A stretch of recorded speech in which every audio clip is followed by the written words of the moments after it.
Hoy vamos a viajar a un momento, bueno, bastante caótico, pleno siglo V. El Imperio Romano de Occidente, que se cae a pedazos literalmente, Exacto, se desmorona. y en ese ambiente de miedo, de invasiones, no sé, de una incertidumbre total, surge en Rávena una figura que a mí me parece fascinante, un arzobispo, Pedro, al que luego la historia le pondría un apodo, Crisólogo, Crisólogo.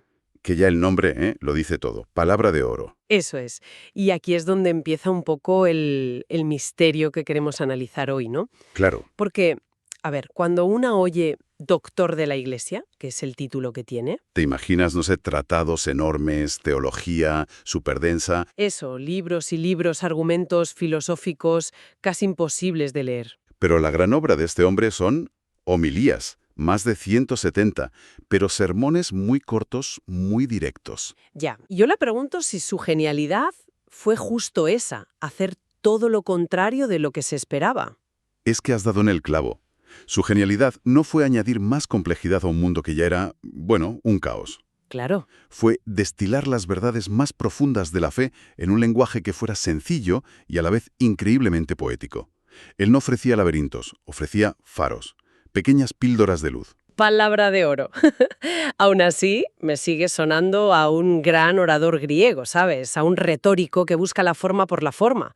No corremos el riesgo de pensar que era solo un predicador con buenos eslóganes. Es una buena pregunta. Pero la clave de su figura es que la belleza de sus palabras no era un adorno. Era el vehículo, exacto. Era el vehículo. Pensemos en el contexto. Rávena era la capital del imperio. Cierto. O sea, no le hablaba solo a gente humilde. Le escuchaban políticos, militares, la élite de un imperio en plena decadencia. Ni se podía permitir ser superficial. Para nada. La gente, ya fuera el senador o el artesano, no necesitaba una clase de teología abstracta. Necesitaba esperanza. Necesitaba razones para la esperanza, una fe que se pudiera tocar mientras los bárbaros, literalmente, llamaban a la puerta. Su estilo era una respuesta directa a esa necesidad. Entendido. No era oro de adorno, sino oro con peso, con quilates. Y creo que la mejor forma de verlo es ir a sus palabras. Nos han llegado algunas frases que son como destellos. Son casi aforismos, sí, o tuits teológicos del siglo V, por hacer una analogía moderna. Por ejemplo, fíjate en esta frase que tengo aquí, sobre la encarnación.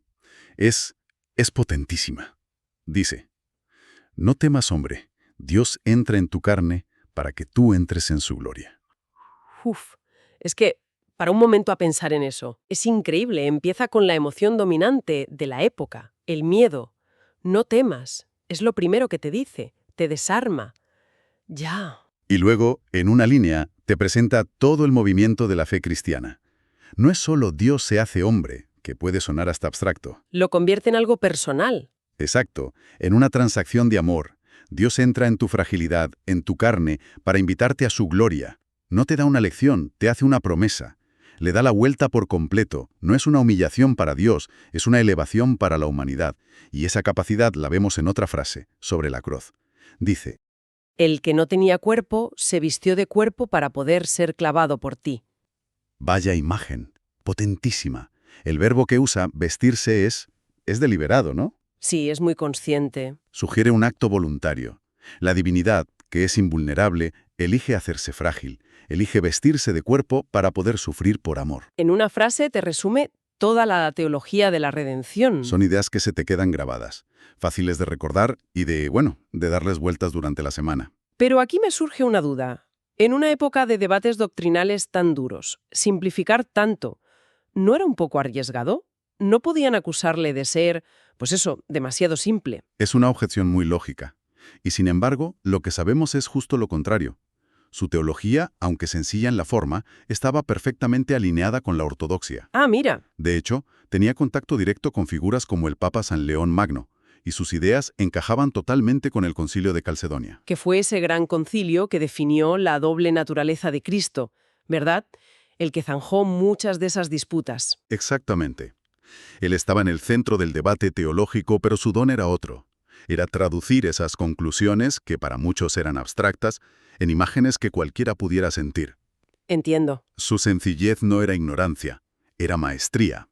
Como se suele decir, Si no puedes explicar algo de forma sencilla es que no lo has entendido del todo bien. Y él lo entendía a la perfección. Desde luego. Vale, me queda claro el cómo lo decía. Esa sencillez potente, pero para que funcionara, en un mundo en crisis, el qué decía tenía que ser igual de relevante. ¿Se quedaba solo en los grandes misterios o bajaba a la arena? Ahí está el otro pilar de su genio. Sus homilías no eran vuelos teóricos, para nada. Eran prácticas. Eran manuales de instrucciones para vivir la fe en el día a día. Hablaba del trabajo, de la familia, de la caridad, de cómo ser cristiano en el mercado, no solo en la iglesia. O sea, que no presentaba la moral como una lista de prohibiciones. No, la presentaba como un camino de libertad. La fe no era para complicar la vida, sino para iluminarla, para hacerla más ligera, incluso en mitad de tanta oscuridad. Y en ese bajar a la arena parece que había un tema que le importaba especialmente: la justicia social. Totalmente. Para él, la fe sin obras, y sobre todo sin obras de justicia, era una farsa. No concebía una espiritualidad que no tuviera consecuencias directas en cómo tratas al que tienes al lado. Sobre todo al más necesitado. Claro. Y aquí es donde encontramos una de sus frases más demoledoras, de esas que te golpean hoy igual que en el siglo V. A ver, ¿estoy preparada?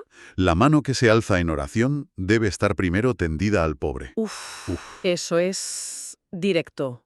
No deja ningún lugar a dudas. Es un golpe a la línea de flotación de cualquier religiosidad que sea solo intimista o cómoda. Claro, es un criterio de autenticidad brutal. Te está diciendo, ¿quieres saber si tu oración es de verdad? Mírate las manos. Se han abierto para dar antes de juntarse para pedir. La fe se verifica en la calle, no en el templo. Eso es.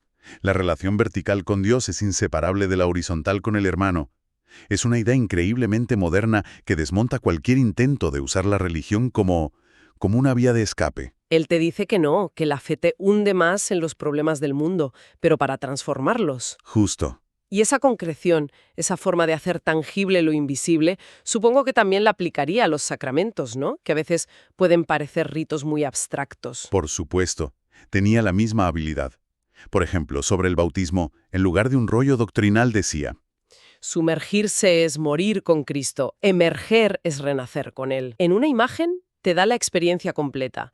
No es que te echen agua, es que estás participando en la muerte y resurrección. Es una transformación total. Lo convierte en una experiencia personal, no en un rito. Claro. Y con la Eucaristía algo parecido. Escuche qué maravilla de síntesis. El mismo que hizo el cielo se nos da como alimento. Es vertiginoso si lo piensas. Totalmente. Te condensa el misterio de la creación y el de la Eucaristía en una frase que apela al asombro. El creador del cosmos se hace pan para ser tu sustento. Así, los sacramentos dejan de ser rituales y se convierten en encuentros que te cambian. Exacto. Todo esto nos dibuja un comunicador excepcional. Pero, y esta es la pregunta clave, ¿qué nos dice todo esto a nosotras y nosotros hoy? Se sugiere que su estilo es un antídoto ante la confusión y la superficialidad. ¿Por qué resuena tanto en el siglo XXI? Pues si lo piensas, los paralelismos son sorprendentes. Su mundo estaba fragmentado por las invasiones. El nuestro se siente a menudo fragmentado por la polarización, la sobrecarga de información. El ruido constante. Eso es. Vivimos, como ellos, en una época de mucho ruido y a menudo de bastante miedo al futuro. Y en ese contexto el modelo de Crisólogo es una hoja de ruta muy actual. ¿En qué sentido? ¿Qué lecciones podemos sacar? Yo destacaría 3. La primera, el valor de la comunicación clara y sencilla. Ir al grano. Sí. En un mundo lleno de jerga, de discursos vacíos, de debates en redes donde nadie escucha, él nos recuerda que la verdad no tiene por qué ser complicada. Nos invita a ir al núcleo. A buscar la palabra de oro en vez de la palabra enrevesada. Precisamente. La segunda lección es su catequesis de la vida real. La fe que se aplica al día a día. Eso es.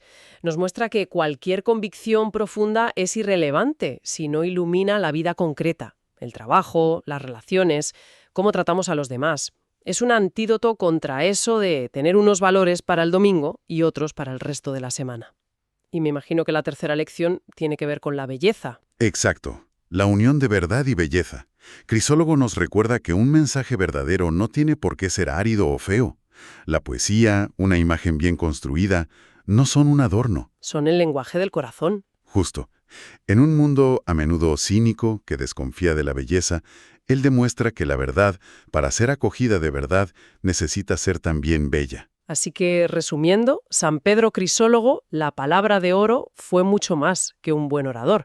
Fue un maestro de la comunicación en tiempos de crisis. Un teólogo que supo traducir la doctrina más profunda a un lenguaje que cualquiera podía entender y, sobre todo, amar. Y su legado no está en grandes bibliotecas, sino en la prueba de que las ideas más poderosas son las que se expresan con la más desarmante sencillez. No podría decirlo mejor. De hecho, para cerrar, hay una última frase suya que lo resume todo. Su visión de Dios y del ser humano. Dice: Para Dios, amar es dar, y al darse, hace de nosotros lo que Él ama. es una frase que te deja pensando, ¿eh? Para Dios, amar es dar. Es un broche de oro nunca mejor dicho, y nos deja con una reflexión final, creo. A ver, En nuestro mundo, que valora tanto la argumentación, el debate, tener la razón, acumular datos para ganar una discusión, a menudo pensamos que comunicar es imponer nuestra visión. ya. Pero esta idea de Crisólogo plantea una pregunta importante. ¿Y si la comunicación más efectiva, la que de verdad transforma, no se basara en tener la última palabra, sino en el simple y radical acto de darse al otro, a través de la claridad, la empatía y la belleza de la palabra?